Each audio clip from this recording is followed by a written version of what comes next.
Three, two, one. Welcome, Spiritual Mag, Sam Bell.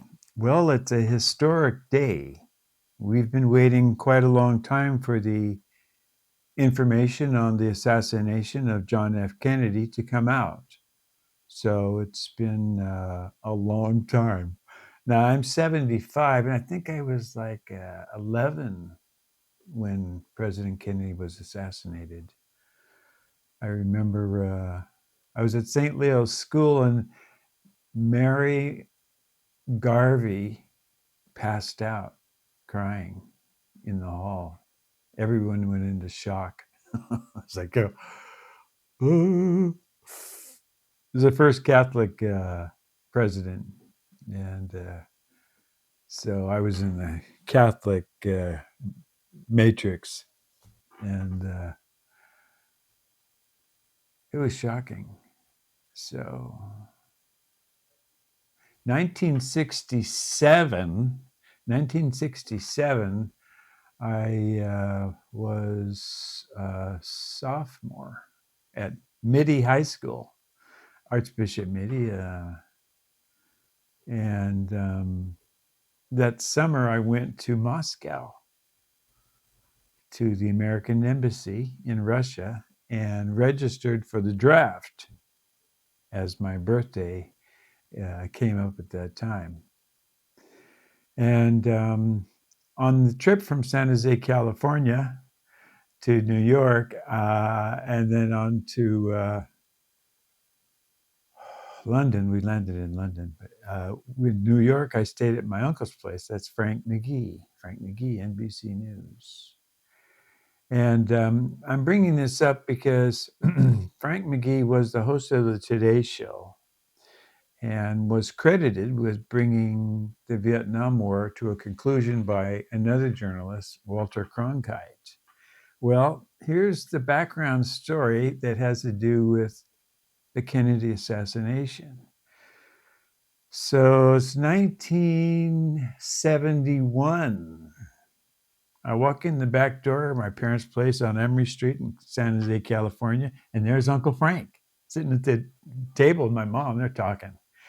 Now, I visited with him and had a good visit with him. And so that was the last time I saw him, 1971. And he shared at that time that he probably wasn't going to last much longer because he felt that he had been targeted and that his life wasn't going to be lasting much longer. And he was going to release information about the Kennedy assassination that he had known. And the story that he shared with my mother, and he shared a little bit with me back in 67 when I stayed with him in Scarsdale, is he flew to Dallas to cover what was going on. He used to sell newspapers in Dallas.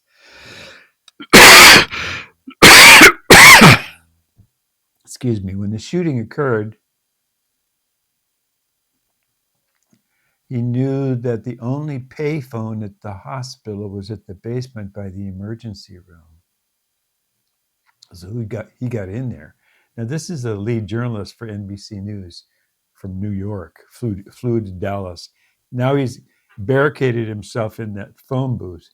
And he was there when they brought the remains of the president and the people around and listened to what was going on. And he didn't leave that phone booth. He was barricaded in there. And he reported back to New York, and then he flew back to New York. So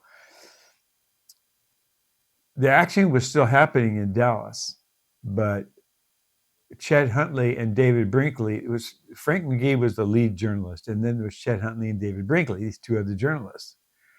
So they couldn't stop crying.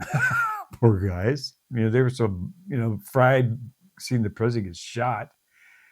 So Frank flew back to New York and closed down. You can probably pull that up on YouTube. Frank closing down, the night, blah, blah, blah.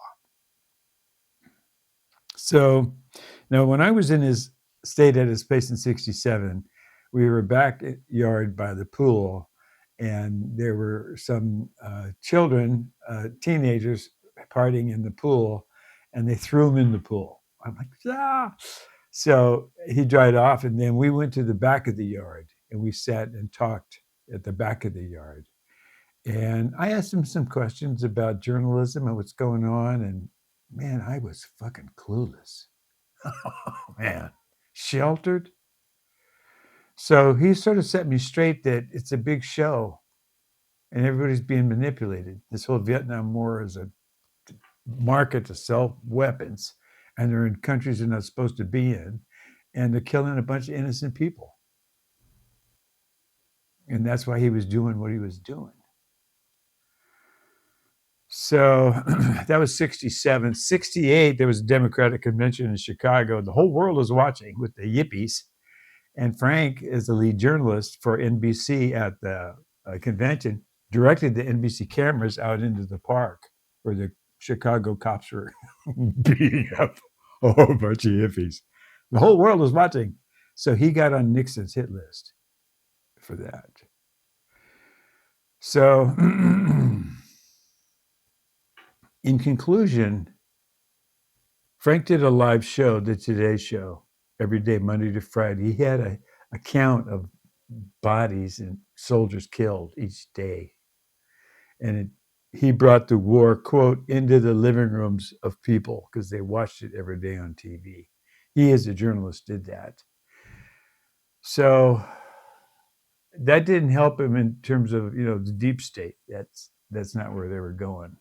And so he was somewhat on the, taboo list. And then he did a paper called Same Mud, a white paper documentary, Same Mud, Same Blood, about how the blacks are getting their asses shot off in the jungles of Vietnam and then come back to the United States where they're getting busted.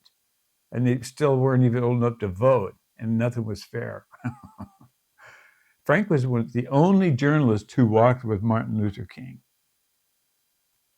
Only journalist who did that. So JFK, now Frank didn't say who shot JFK. He just thought Johnson had something to do with it, and it was all planned. So you can't stop the clock. You can't reverse history. Now, when we go forward in terms of journalism, Frank was neutralized, and then General Electric purchased NBC News. And then all of the journalists were mandated to join the Screen Actors Guild. So all these journalists you see reading the news, how they all repeat the same words, that's because they're acting. They are in the Screen Actors Guild. So they don't write their own stories. They don't write their own copies. So the journalism today is called propaganda. And even better, it's digital propaganda. So it's tuned with neuroscience and then had the accent to make it taste just right with neural marketing. And then to make sure it's just the right temperature, just the right portions, they use every data bank you've ever heard of, plus some you haven't heard of yet. And so with your privacy completely gone, journalism becomes an arm for behavior modification. You know what I mean? Jelly bean? It won't be fun when they do stuff like they do in China, where there's facial recognition for everything. If you do something wrong, they deduct the fine before you cross the street illegally. As soon as you step off the curb, they take the fine out of your checking account.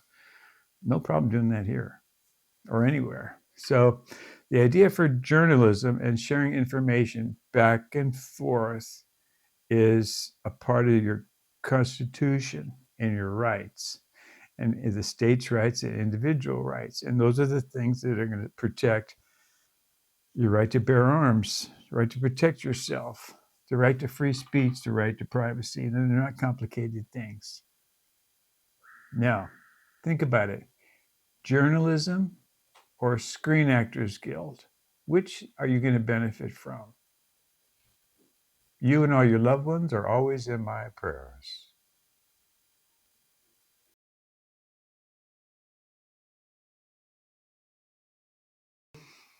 Welcome, Spiritual Mag. Sam Bell. This is a spiritual reading for a beautiful woman, Taylor Swift. Okay, Taylor, here's how it works. I'm not a smart guy, and I don't know you, obviously. You have a guardian angel on your right hand side. Your guardian angel shares not really private information, but helpful information with my guardian angel, Daisy. So they have good communication, your guardian angel to Daisy. Now, Daisy gets it into my mind, my brain, and I'm the weakest link. So I'm just trying to put feelings into words that will help you get through the lessons that you've charted, the spiritual lessons with the least amount of pain. So, Taylor, this is not how you perceive yourself. This is not how others perceive you. This is how divine creator made you. Doesn't make you bad, doesn't make you good. It's just the way you are. There's no judgment whatsoever. You're not better than Hitler. You're not worse than Lord Buddha. And I will tell you the important things first. Well, this is pretty obvious, but the first thing, the most important thing is you're moderately outside normal, a beautiful woman. Okay. You're moderately. And so nobody's going to understand where you're at. Very few people are going to understand your intentions and your willpower and your compassion and the depth of your knowledge and, the things that make up women. So that's the first thing. Second thing, you're mildly outside normal, willing to inflict pain onto somebody if they hurt your loved ones. Okay?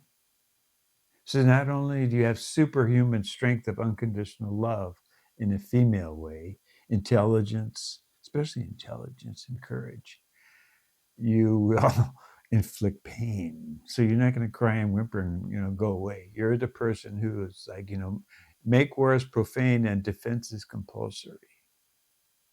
Now,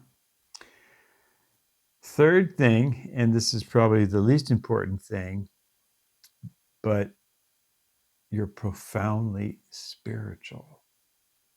You're not normal. You're above normal. You're way above normal. You're profoundly spiritual. Okay, and that comes with being made in Mother God's image. That's why when you put your compassion and your empathy in your career, millions of young ladies are motivated to do as you do. So you are a leader for them. Now, nobody promised you it'd be easy. And there's only one Taylor Swift. Are you open for suggestion? Okay, now look, this is a suggestion for you, Taylor. It's not for your fans. It's not for your contractors. It's not for your corporations or anybody. It's only for you. You don't make any time for yourself. Okay? Which is terrible. It's sinful that you don't even think about making time for yourself. Okay? You're not going to be able to look back and go, what happened? You're going to have to start taking the moment today, taking a moment, at least 4 seconds, and do something just for you. Okay? Something just for you that you would like. Okay? And then build it up a little bit. Demonstrate that to all the young ladies, the females, all of your fans, and those people that adore you. Okay. You and all your loved ones are always in my prayers.